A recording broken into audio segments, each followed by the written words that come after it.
for unique reasons. It's not systemic in any sense.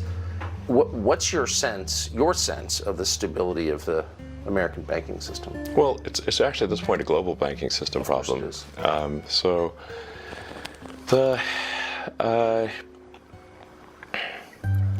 we have a situation here where it's not that the canary in the coal mine has died, but the miners are starting to die too. So Silicon Valley Bank collapsing overnight is one hell of a big canary. It's more like a turkey. I mean, it's not like some small fry thing. I think that there is a serious danger with the global banking system. There's a strong argument that if you were to actually mark to market the portfolios of the banks, the loans and whatnot, that the entire banking industry would have negative equity. It feels that way. Yes. So if you look at, say, commercial real estate like offices and whatnot, the whole work from home thing has substantially reduced office usage in cities around the world. I think San Francisco is at 40% off. And San Francisco is like an extreme example, but I think it's on 40% vacancy. Even New York has. I think almost all cities at this point have record vacancies in commercial real estate. So now the commercial real estate used to be something that was a grade A asset. That if a bank had commercial real estate holdings, those would be considered the highest security, some of the safest, assets you could have. Now that is not the case anymore. One company after another is canceling their leases or not renewing their leases, or if they go bankrupt, there's nothing for the bank who owns that real estate to go after because they're previously strong company, now dead. What do you go after at that point? So we really haven't seen the commercial real estate shoe drop. That's more like an anvil, not a shoe.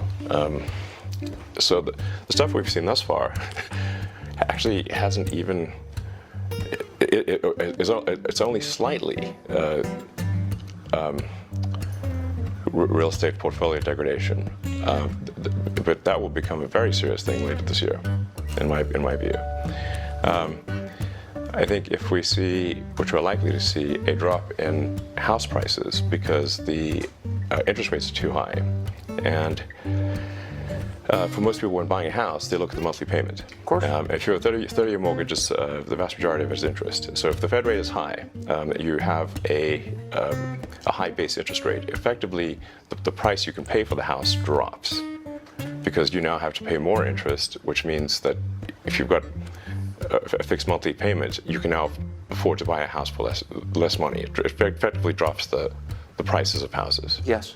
This is the kind of thing that tends to accelerate, so that then you can get negative equity in the home market as well. And so if banks end up having loan losses in both their commercial and, well, they're definitely going to have loan losses in their commercial portfolio, but also in their mortgage portfolio, this is a dire situation. There is a solution to mitigate the magnitude of the damage here, which is for the Fed to lower the rate. But they raised the rate again. Now, if I recall correctly, which important caveat, I think the last time the Fed raised rates going into a recession was 1929. What happened next? Yeah, the Great Depression. The concern, I'm not telling you nothing you don't know, but the concern is if the Fed drops rates again, then inflation will accelerate, and you can't do that in an election year. So inflation is going to happen no matter what. Huh. If you increase the money supply, you get inflation. Right. So there's not some magical cure for getting rid of inflation, except to increase the productivity, the output of goods and services. So if you say like what is money?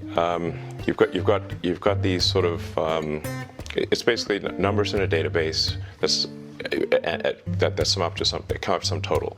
Then you've got the output of goods and services of the economy, and as long as the ratio of money to ratio of goods and services stays, if that stays constant, you have no inflation. If you add more money, if you add money to the system faster than you increase goods and services, right, then you have inflation. So all of these COVID sort of stimulus bills were not paid for. They just generated more currency, more money was created because the federal government, the checks always pass, unless you hit a debt limit, which there's probably going to be some debt limit crisis later this year. But provided you haven't hit the debt limit, the federal government, unlike state governments or city governments or individuals, can simply issue more money, and that's what they did. I mean, as the old saying goes, that there's no free lunch. So if you could just issue massive amounts of money without negative consequences, why don't we just take that to the limit and make everyone a trillionaire? They tried that in Venezuela. How'd that work out? Well, they had to eat zoo animals. Right, it's not good, There's no free lunch. There's not some ability to issue money and not have inflation. Many of those